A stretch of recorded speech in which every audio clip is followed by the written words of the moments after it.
Join us, the Humanitarian Heartbeat Podcast, on a journey where we delve into the heart of the matters that truly make a difference. Our mission is to create a platform where we can openly discuss topics that often go unnoticed or unexplored. We aim to shed light on these crucial issues and have meaningful conversations. We invite you to tune into our podcast, where we will explore the depths of these subjects and let our hearts guide the conversation. Together, we can create a space where everyone's voice is heard and where we can collectively work towards a better future. Hi, everyone. Welcome to the Humanitarian Heartbeat Podcast. I am your host, Nia Imani, and I have the pleasure of interviewing this man. His name is Matthew, but when I get into it, you guys are going to be like, who is this amazing man? Matthew, thank you for joining us. Oh my gosh, I'm blushing. Stop. Thank you for inviting me. Oh my gosh, you guys, I have to jump into this because he is absolutely amazing. And I'm sure like the bio that he presented doesn't even come close to his story, but I'm going to jump right into it. Prior to joining the Peace Corps, thank you so much for your service in 2002. Matthew worked as a 911 paramedic. Indeed. Yeah. So you just help people, but okay, let's keep going. And after completing the Peace Corps, Matthew founded Long Way Home. From 2005 to 2008, Matthew led the construction of the first city park, and help me say this, Comalapa? Very good. Okay. Good. San Juan Comalapa. Comalapa, Guatemala. Yeah. Amazing. In 2009, he began construction of the Hero School campus. During the construction of the Hero School campus, this amazing man assembled a team of local builders and over 4,000 volunteers to transform more than 550 tons of repurposed waste, including 35,000 used tires, into the 20-structure campus. Oh my goodness. Each structure was designed to optimally perform in the local climate. On campus, the Hero School team collects, filters, and uses rainwater that is captured from the rooftops and utilizes solar power. I am just blown away. You guys, we're not even done. The team built dry compost lanterns, which manage all gray and black water on site. Each system is visible to teachers, students, and visitors, serving as a public demonstration. Matthew documented and open-sourced lwhomegreen.org profiles for each structure and system to facilitate the replication process. We are not done. Listen closely. In 2012, while building the campus, Matthew earned a bachelor's degree in sustainability. In 2015, while still building the campus, he earned his master's degree in education. You guys, we're not done. Matthew combined his experience in campus construction with his efforts in higher education to create the Hero School education model. The Hero School education model was awarded the UNESCO Japan Prize on Education for Sustainable Development in 2023. You also designed the Green Building Workshop, a 1-month intensive course in green building, and published the accompanying book, The Green Building Manual. Do you sleep? No. Clearly, Matthew designed a 4-course undergraduate and graduate level certificate program in critical pedagogy and sustainability. He is a fellow in the ASAP Academic Stand Against Poverty program at Yale University. And you have lived in Guatemala for 20 years? Indeed. Okay. One last bit. I'm currently doing a doctoral dissertation on how to democratize social studies class at our school. And I'm doing the dissertation right now. Okay, doctor. That is amazing. I am so proud of you. And the first question that comes to mind is, why Guatemala? Like, take us through, like, where were you born? What happened in your life? And how did you get to Guatemala? Yeah, I am from a small East Texas town, right? A lot of swamps, a lot of pine trees, and, you know, blue collar, never did a single minute of volunteering in my life. I had never even probably heard of volunteering. There was no philanthropic background. My parents were nice, but we weren't volunteering for anything. And yes, and then I became a paramedic, and that probably sent me in that direction to some degree. Mhm. And sure, I think probably from day one, if I saw somebody crossing the street and they needed help, I would probably have helped them. So it's in me somewhere. I don't know why exactly, but it's there.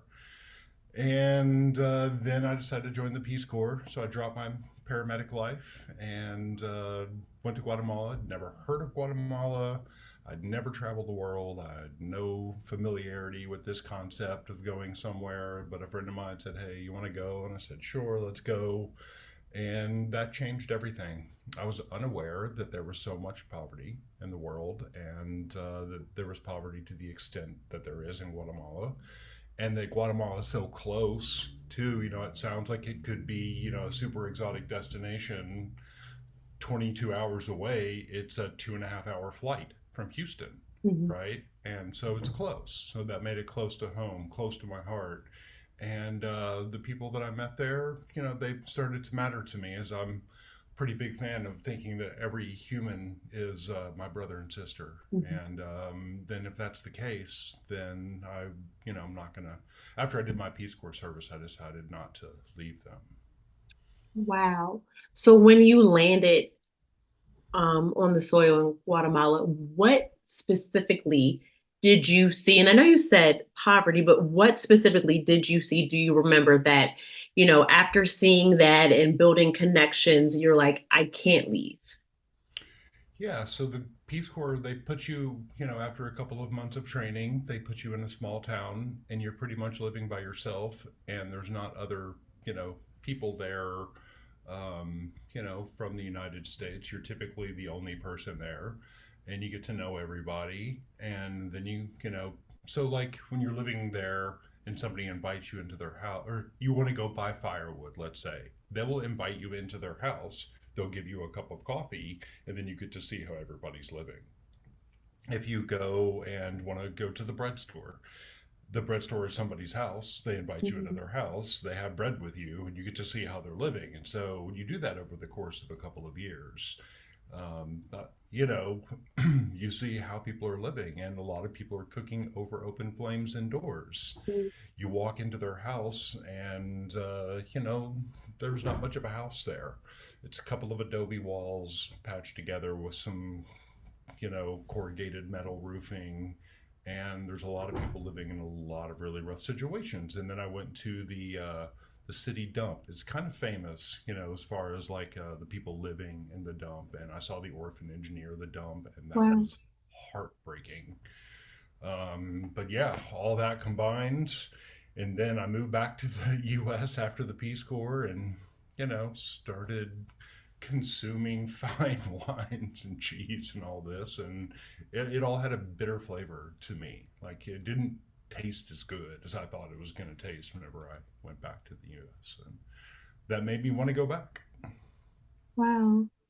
That's so powerful because I'm sure there's a lot of people who visit other places, and while it pulls on their heartstrings, they don't make that drastic decision to move back, and or they're still going to eat the fine foods that they eat, and it still tastes just as good as before they went there.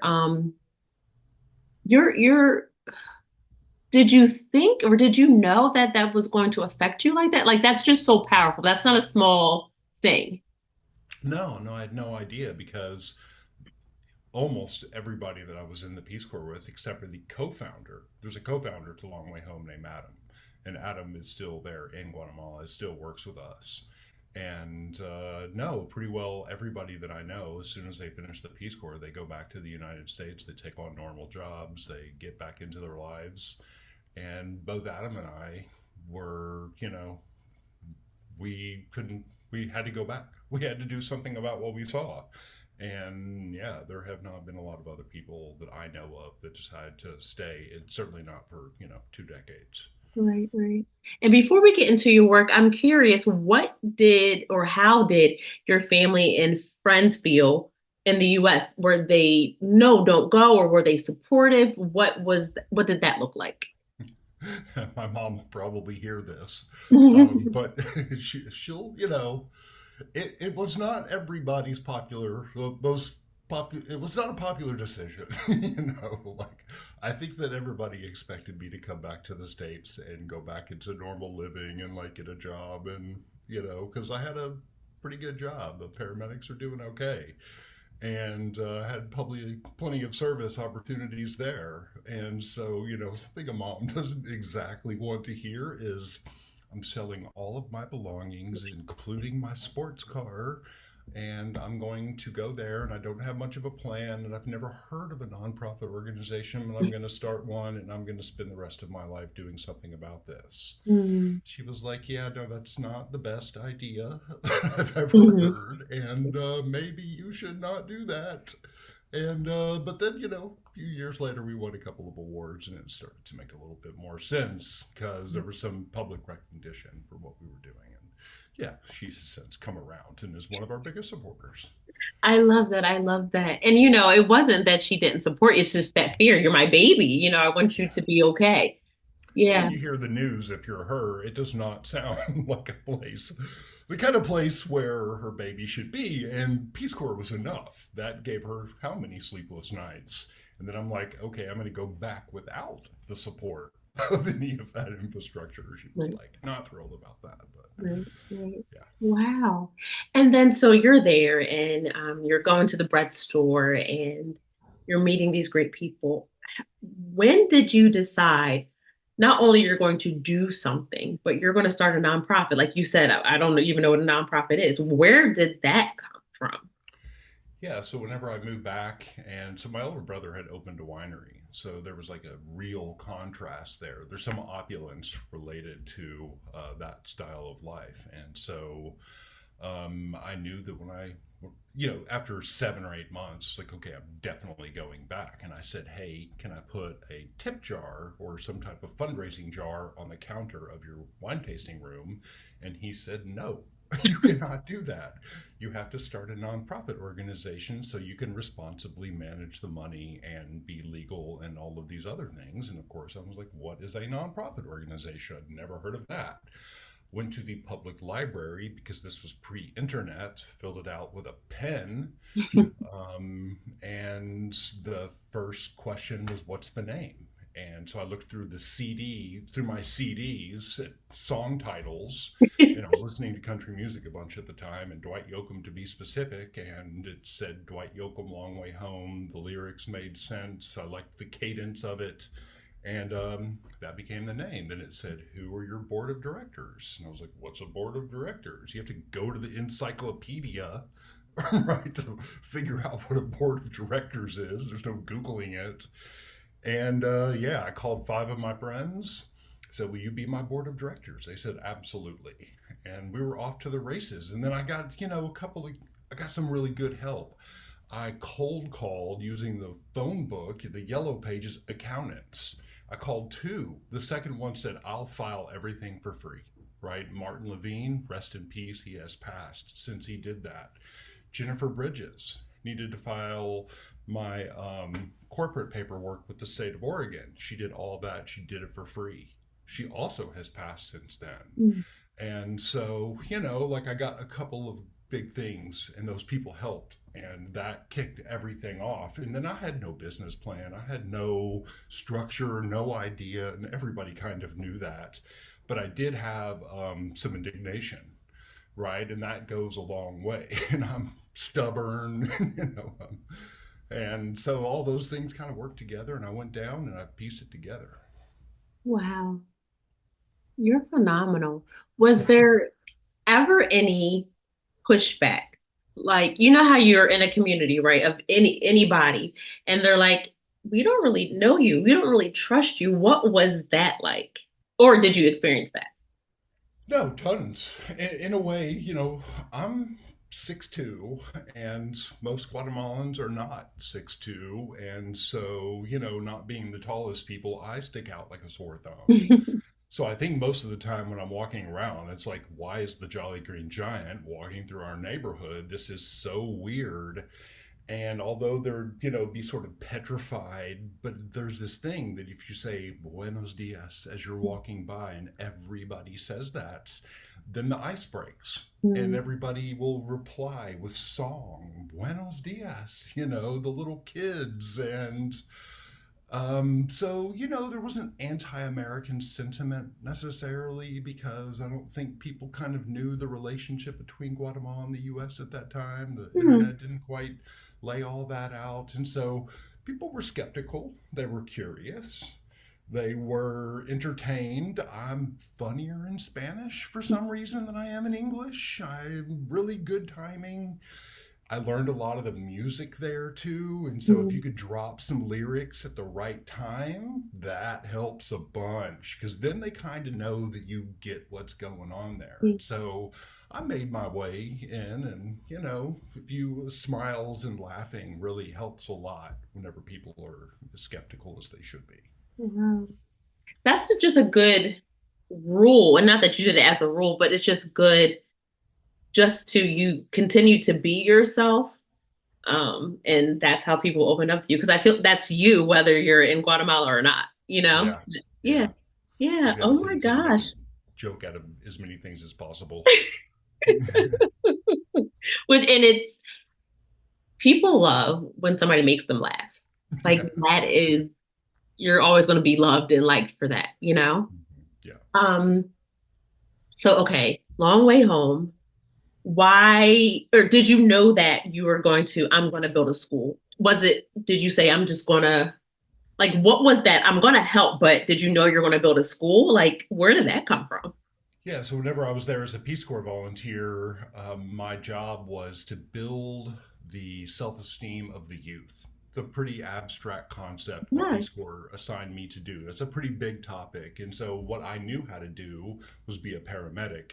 Couldn't really use that so much, but I also played soccer all through my life, and all the other kids played soccer. So, we found some common ground there, right? And so I formed some little teams and we did some after school stuff. And my counterpart agency, the local organization that I did my Peace Corps time with, you have to be paired up with a local organization. Well, they had this big piece of property that they wanted to turn into a park and that they never had the money to turn it into a park. So why, after I moved back to the States after my service, they, messaged me a couple times and said, hey, do you want to build a park? And I don't think they expected me to say yes, but I said yes.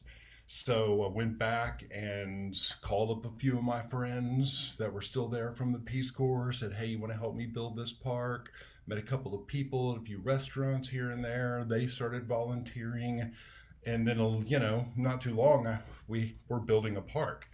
And then once we built the park, and that went really well because everybody comes to the park. It was the first grass soccer field, the first park in the history of the town. So schools would come and do their field days there. And then, the politicians would play soccer on Tuesday. And then on Wednesday, the painters. On Thursday, you would have the police, like everybody's coming to play ball. So I got to know everybody really well because, you score a couple of goals, people like you.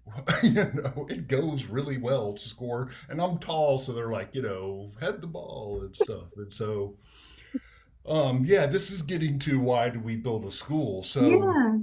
We, while we were building the park, we saw that some of our neighbors were living in those difficult conditions, cooking over open flames. So we built a stove for this family, and we built a water Wow. tank for this family, and we're kind of doing that anyways. And then we decided to scale it because it was like, although recreation's important, there are other priorities such as living conditions, and we wanted to scale it. And we wanted to build a school. So we were going to build a school where people could learn to weld and do all the stuff you would do to do all that infrastructure. Well, we decided that instead of doing that kind of a school, or that kind of like an education center, like a technical education center, that we were going to actually build a full-on real school. And then my buddy goes, "Have you ever heard of building a school out of trash?" I said, "No." And he said, "Yeah, here's a book. Check it out." And we were off to the races.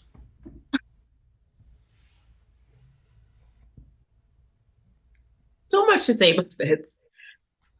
How amazing and historic that you built the first park. Right. That's just wow there, right? A school building out of waste, out of trash. I mean, did that connect with you? I mean, you come from a paramedic, you're science based, you're medical. Did that scare you?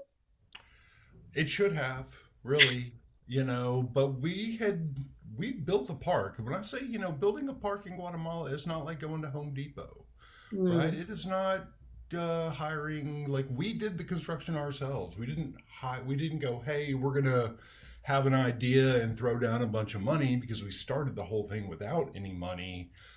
We said, "Hey, we're going to build a park and we're going to do it ourselves." So, I was personally removing grass from the hillside and then planting it back into the soccer field, right? We poured the basketball court ourselves. We laid the concrete. We built the retaining walls, the gardens, the community kitchen, and then hired a couple of people that were like neighbors and whatnot who wanted to jump in and help us whenever we needed extra hands. Right. And then somewhere along the way, we were out visiting a tourist site and we saw a woman who was putting plastic wrappers in plastic bottle, like Coke bottles, like 12-ounce, 16-ounce Coke bottles. She was stuffing the trash inside of the Coke bottle because in Guatemala, there's no way to manage any trash. They don't have like trucks like on a regular basis going to pick up everybody's trash, although there are a few now, but at least then there was nothing. And so we saw that. And she was using it to make perimeter fences around schools. And wow. then that was getting rid of the trash in the little tourist town. And we were like, "Oh, cool. Well, let's start charging people trash to get into the park." Mm. Right. And then so all of a sudden we've got 35,000 plastic bottles filled with trash. And then some people brought some tires. And then we said, "Let's try this out." And this is the weirdest thing. So we were like, "Okay, we're going to do a trial run and build a house out of tires." We get dirt, we get tires, you get sledgehammers, and you start putting the dirt into the tire, and then you sledgehammer it in, right? And you would think that, like, who wants to do that? And who wants to do that for free? Strangely, we all loved it. We all thought it was the most amazing thing. We loved swinging a sledgehammer for 9 hours, putting dirt into a tire, moving dirt. And it ended up being a great time. And then the volunteers loved it, the locals loved it. That's where we made the choice to go on and really go for it with the using trash in the construction and to build a whole school campus.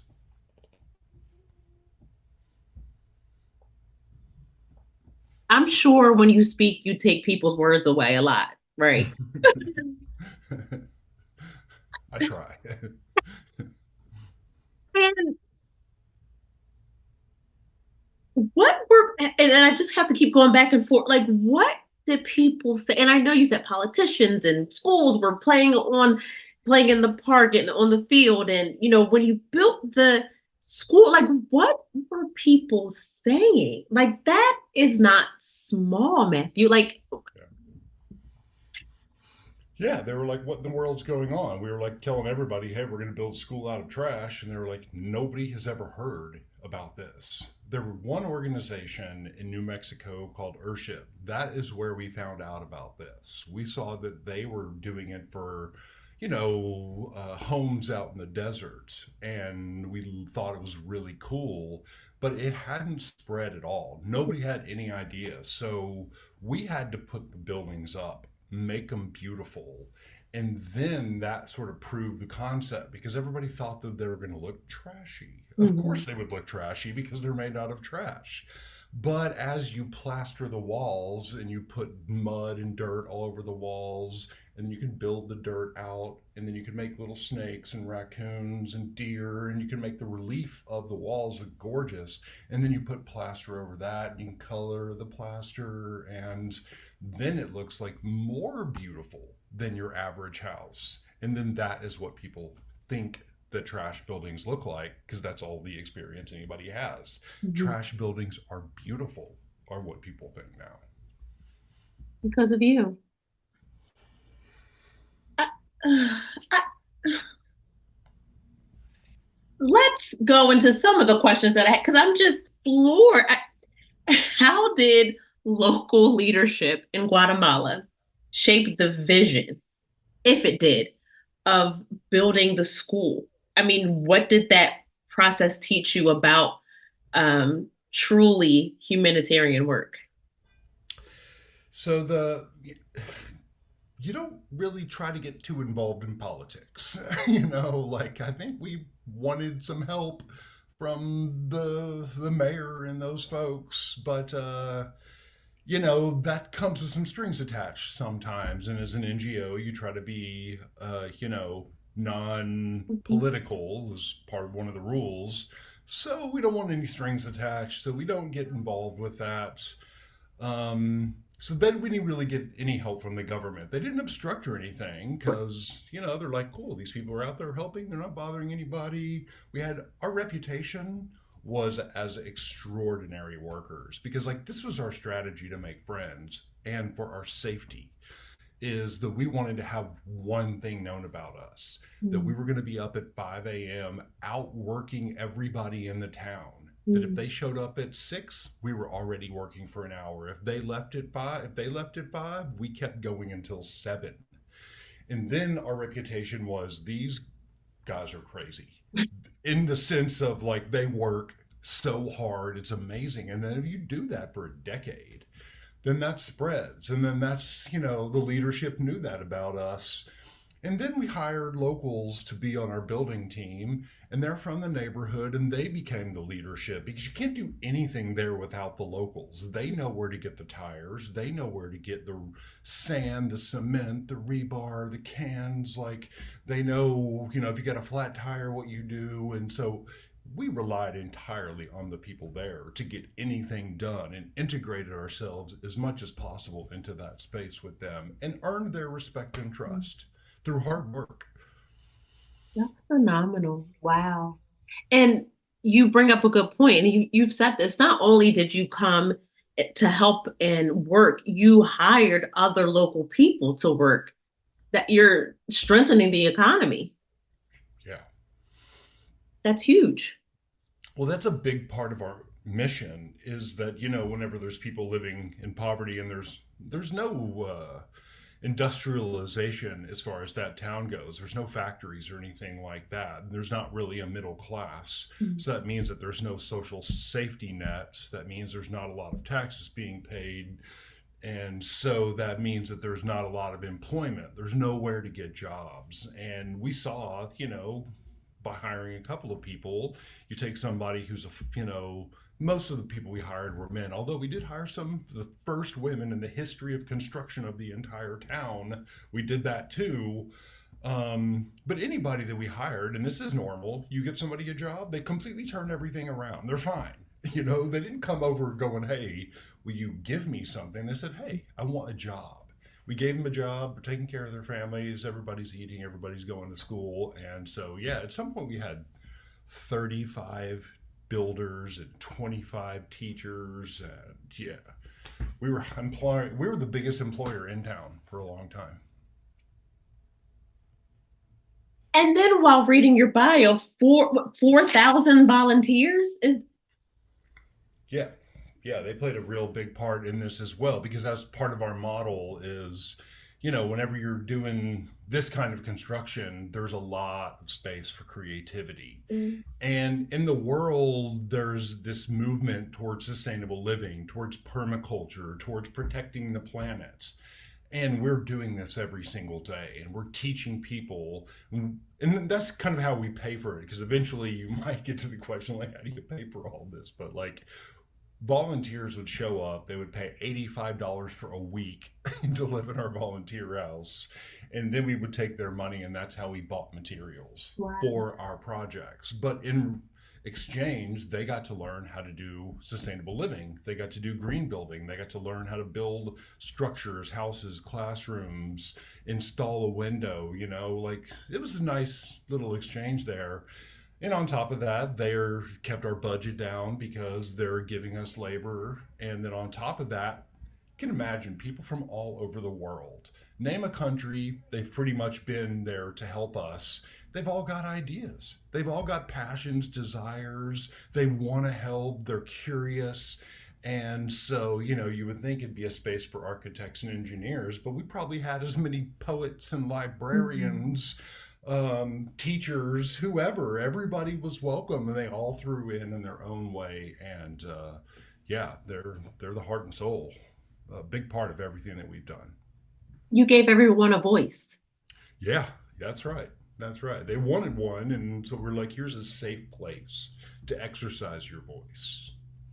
That's beautiful because that's so hard to do, especially with so many people helping. Yeah, So it's a testament to who you are, who your organization is. I mean, that's phenomenal. And you gave everybody a voice regardless of the language. that's right. Yeah, there's that smile, that laughter, that joy. That is a voice. That matters. Wow. Now, speaking of language, did you know Spanish before you went to Guatemala? Not a word.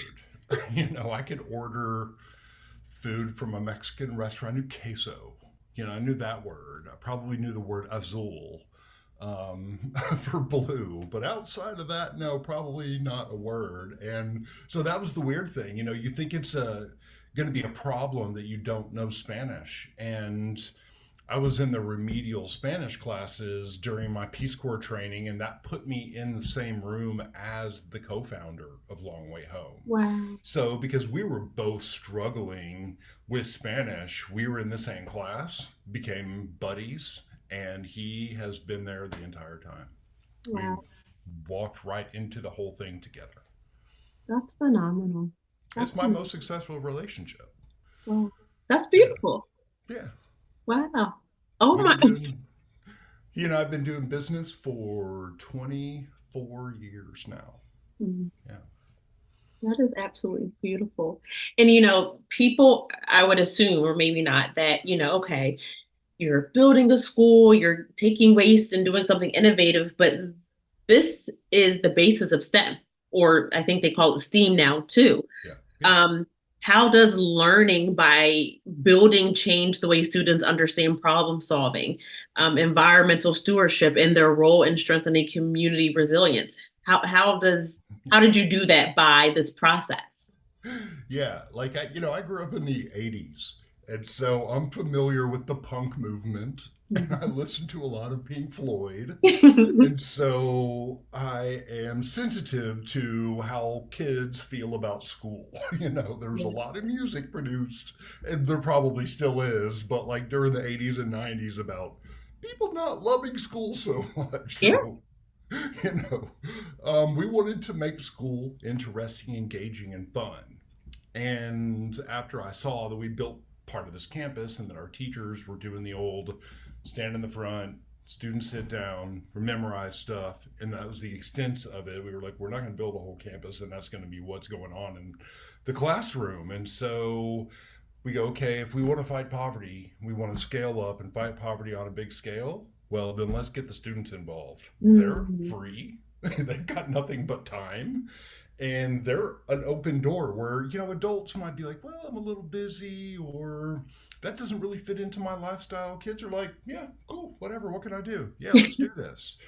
And then you go, okay, so instead of doing math, you're going to do math, and it's going to be the math on how to build a stove for a family. And Wow. so instead of doing abstract geometry, which I think Pete Floyd probably said a lot of, made a lot of songs about how boring school can be, well, that made school kind of interesting and fun and engaging because it gave it some purpose. And then in social studies class, instead of doing like a survey to see how many people like chocolate chip cookies, we did a survey to see how many people are living in poverty in the area, right? And then so we started collecting data, and the students and teachers are collecting the data. And then they go to science class and they talk about convection of the stove and how to build a better stove. And so we started using the subject matter at our school, and those are the STEM classes. This is science, technology, engineering, and math through and through in every single one of our projects. So then, after we, do a little theory at the beginning of the year, then the students start doing they go out into the community and they actually build stoves for families. They build water tanks for people living in extreme poverty. You can imagine the joy it brings to a kid who's like, otherwise would be sitting in the classroom. Like, my favorite part of school was field trips, the Yeah. zoo, or whatever we did, in the 80s. Like, we went to like a candy factory. That was my favorite part of an entire school year. Yeah. Well, these kids are going out and they're like cutting bricks and doing plaster and packing tires, and they're taking and figuring stuff out. And there's a lot of educational philosophy that suggests that students are going to do really well whenever valued, whenever taken seriously, whenever, set into a space where they can really run. And they are. And they love it. And it's STEM and it's sustainable development. It's sustainable development goals. It's all of it.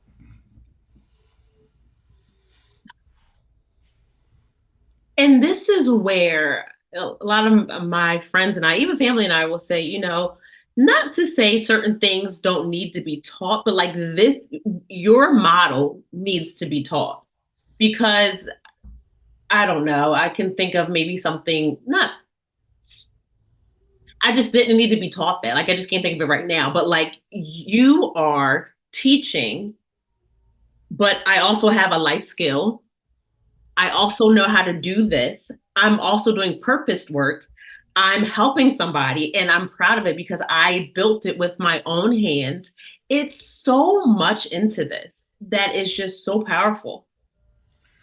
Yeah, and this is all with the lens of like, sorry, I'm in Brooklyn right now, so You're we're right. gonna hear some sirens in the You're right. background.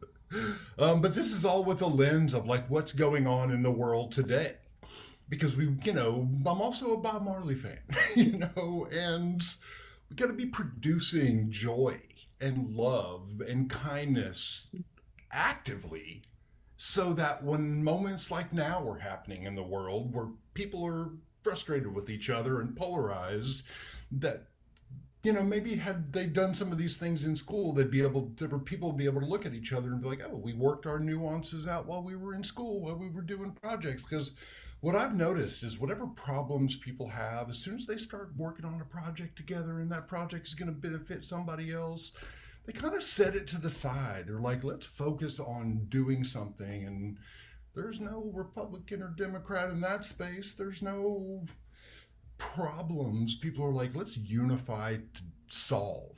And Mm. so, we're doing this with an eye on that reverberation will take place, that will matter. And I don't know to what degree it does, but it might. No, not might. It does. Because you're doing something that's so much bigger than yourself. Like you said, we're all brothers and sisters. So, I mean, why not do it? And the thing that we're bickering about doesn't really matter. No. Wow. Oh my. I just, and you won awards for innovation. And how did that feel? Because I know you did not do this to receive accolades and awards. But how did that feel to be recognized? Yeah, there are easier way to get awards for sure. if I had to do it all over again, I would have practiced my 3-pointer a little bit more. Yeah, I suppose when I do sleep, I sleep pretty well at night. Like I go to bed pretty tired, and I think, I probably fall asleep with a smile on my face Hmm. sometimes, and I wake up feeling pretty happy, and but I don't. The awards usually come with money, and we give the money to the school, Yeah. and that's what I care about, is that a lot of it's focused on me, but there's so many people doing all this, and I end up getting the credit for it. And I joke with everybody. I'm like, you're going to work 2 weeks, you're going to sweat, and you're going to probably break a finger, or, with a hammer or something like that. And I'm going to get all the credit. So thank you very much, volunteer, for all of the time and effort you put into this. But I don't not a huge fan of pride. I don't do pride. And that's why you're so amazing. And this is why you're likable. And this is why you're in this fantastic work because of that. Because if you were a man of pride, if you were so prideful, it wouldn't have worked. It wouldn't have lasted. It wouldn't have been so purposed and so impactful. Yeah, yeah. Yeah. I try to remove any, I don't know, obstacles, to keep to continuing on. Yeah. Yeah. Do you ever sit back and think, Texas, paramedic, English, Spanish, Guatemala, like, how does this equation work? Do you ever sit back and think about this? Some of my friends that have, a good sense of humor and understand my sense of humor would be like, "What are you? you know, what is going on?" Like, was did you get hit by lightning or something and nobody knows? Like, what's going on here? Because this makes no sense. You were not supposed to happen, right? What I'm doing doesn't happen every day. Who knows? I don't know the sequence, or how any of those things, other than maybe, I don't know, maybe something fell out of the air and hit me in the head, in the exact right way, and then this was the result. I mean, absolutely phenomenal. How and how can people support you in your initiative? I mean, I, before you answer this, I just think about, I thought that I've seen poverty before, but the way that you have described it, I did not see anywhere anything close to that. And because there's humanitarians that are listening to this, there are people who care, right? They all agree we are brothers and sisters. How can they support? Because I just can't imagine. Like the little I think I have is grand in the comparison. So how could I help you? So I'm helping others. Yeah, and we've tried to set it up to where whenever somebody helps, that they don't have to start a whole nonprofit. They don't have to move to Guatemala. They don't have to experience all the difficulties, that they can hit the ground running is the idea. And so anybody that goes to volunteer and you help us build one of the buildings, well, that makes all of our lives easier, in the whole movement of the whole thing. People go involve, people volunteer for a day. Some people have volunteered for 6 years, so everything in between helps. We call them, in Spanish they said el granito de arena, like every single grain of sand makes the beach. Mm. And we need every single one of those people, every single hand on deck, because this is a moral crisis, Yeah. right? And so everybody that can come, everybody that can move this forward, everybody that can help. We need volunteers. Of course, we run on a shoestring budget. We don't have like 30 people in the office, on the third floor Right. of an apartment building, or, in a business. Mhm. We have one or two administrators. We need grant writers, and we need people to do social media, and, we need people to do stuff on that side of things. we need money. All of this costs money. Like, if you're wondering what it costs to do this, it costs about $15,000 a month to educate 178 people, to keep about 20 people, 25, 30 people employed, to do all of this. So, yeah, and, we got to write more grants, we got to win more awards. One of the best things that happens to us is a lot of people give us like $20, $25 a month recurring donations. It comes directly out of their account, goes into ours, and that base gives us some autonomy as well, because the less time we're spending, you know, fundraising and whatnot, the more time we can put into the strategy related to how to make things better. So, yeah. Yes. How can we volunteer? How can we contact you? I mean, yeah, it's a no-brainer. And did you see the light bulb go off in my head when you said the $25 that I don't Yeah. even see just goes right to, yes, that makes sense. Yeah. Yeah, we're lwhome.org is our website. Top right hand corner of our website, there's a donate button. I respond to most emails within 25 to 30 seconds, right? So matt@lwhome.org. You can email me directly, and I love a good conversation. I will talk about this stuff. I'll get on a call. I'll explain everything. Our books are wide open. They're so wide open because we're proud of it. Like, we're proud of how much money goes from our account into our program services and how much we can accomplish with so little, right? That's what we want people to know. So anybody that wants to look at anything, you can also check out lwhomegreen.org, because like I said in the bio, we documented every single one of our green building projects, right? And so that you can see pictures and profiles and materials lists and blueprints and videos, animated videos. We documented the whole thing to make it easier. So yeah, there's a million ways. Service groups. A lot of people, instead of going to Daytona Beach for their for their university spring break, they'll get together a group of 10 people and they'll come and do a service week with us, right? And so that is a huge help, because then we get like this huge push if we need to do something that requires a bunch of people and all of them moving together, then that helps big time as well. So there's a lot of ways, and I'm open to new ways, because also teachers, we're creating an education model from scratch, right? We're building this from nothing, and there's a lot of smart people out there, and we need smarts on top of everything else. Mm. Yeah. Yeah.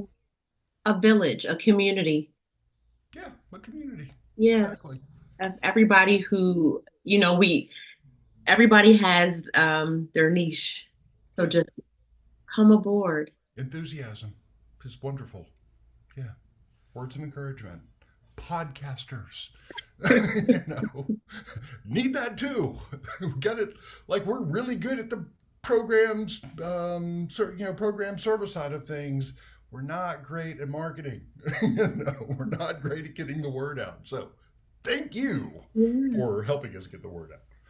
absolutely. I am just floored. What you do is so powerful. I mean, I don't think there's a word in at least the English dictionary that is just amazing. Thank you for your work. Yeah, and to let you know where this is all headed. So we have this campus, we have this hero school construction, we have a lot going on. We're building lesson plans right now that we're soon going to share with the other public schools in town. They're going to use our lesson plans, and then we're going to have all public schools using subject matter to fight poverty. So as soon as this has already worked at our school, we've proven the concept, right? So now we're going to share this information with the other public schools in our town, and those teachers are already interested. They've got kind of boring setup, and they get it.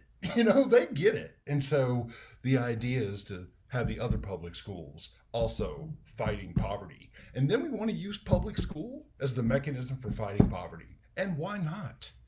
Right? Like, and this is not to speak poorly of government, because we don't need to speak poorly of anybody to say Correct.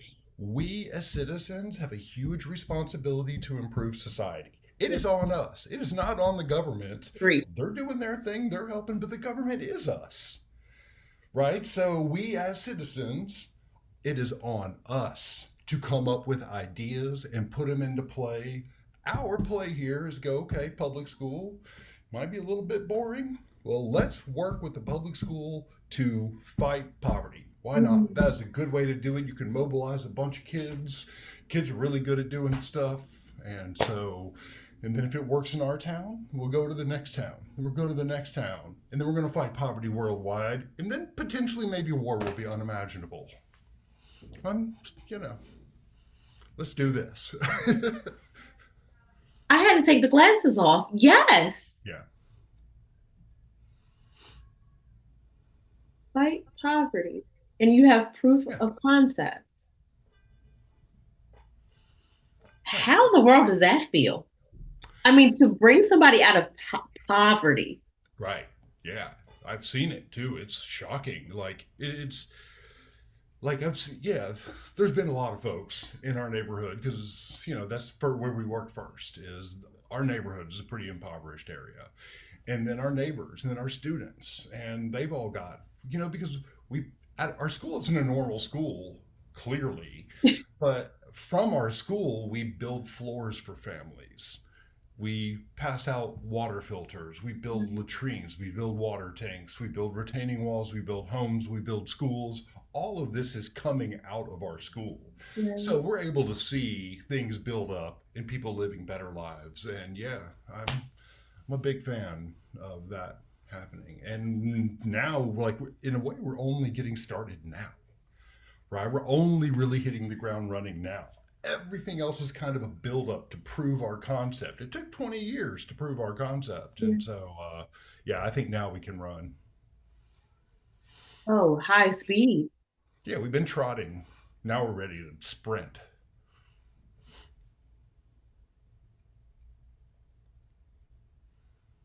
And I'm not one to be speechless. Wow.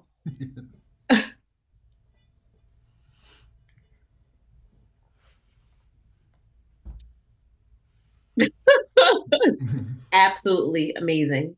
Yeah. Absolutely amazing. Thank you for your work. It is an honor and a privilege to be in a place where I can do that. And that's, I'm going to take what I have and see if I can do something good with it. And that's how everybody should live. We probably all get along a little bit better. Just a little bit.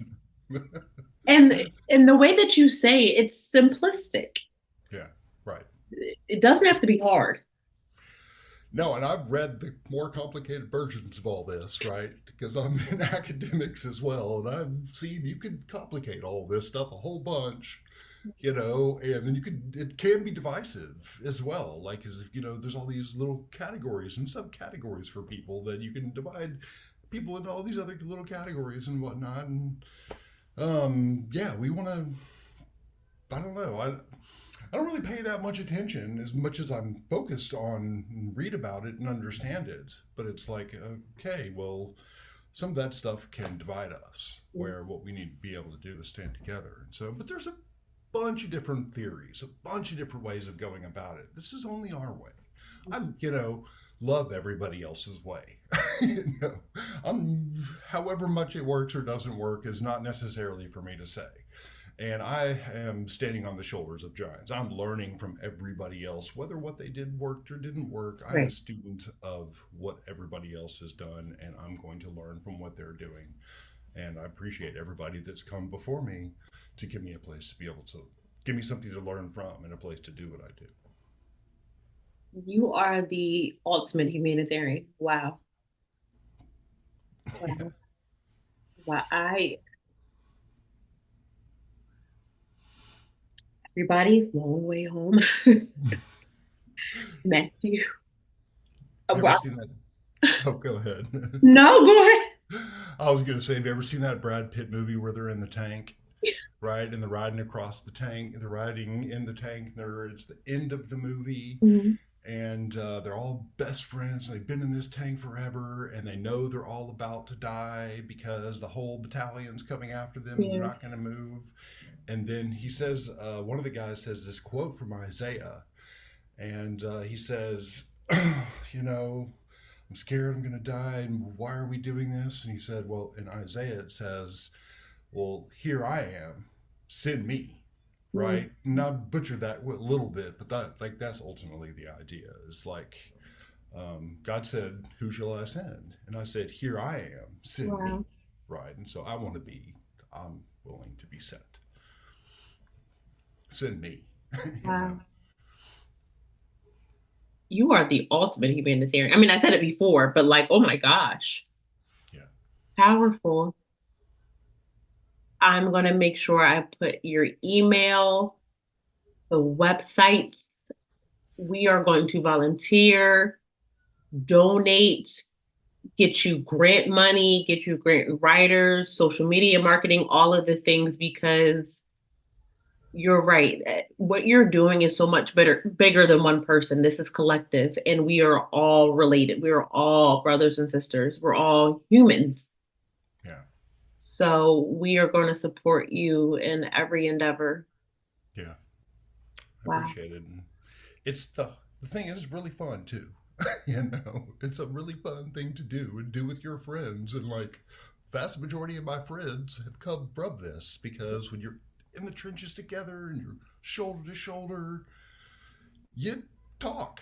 You get to know life. You get to know the person standing next to you. And I love doing this with my friends and making friends because of this. It's a good way to meet amazing people, like all these people that have come to volunteer, all the Guatemalans there, as we've stood shoulder to shoulder. You go, how's the family? Yeah. You get to know each other, and it's a beautiful way to go about getting to know somebody whenever you're doing something like this, and become friends. And yeah, the world stands in front of you. Hmm. The ultimate humanitarian, Matthew, long way home. Yeah, contact them because we have to help our brother help our people. Thank you so much for joining us. It's an honor, privilege, and a pleasure. Thank you so much for giving me this space. Bye bye, everybody. Thank you for joining us on the Humanitarian Heartbeat Podcast. Remember, each conversation brings us closer to a world where compassion thrives. Stay connected, stay informed, and let's keep the heartbeat of humanity alive. Subscribe, share, and be a part of our journey to make a difference, one conversation at a time. Until next time, keep your hearts open, your minds curious, be a blessing to others, and give agape love. God bless.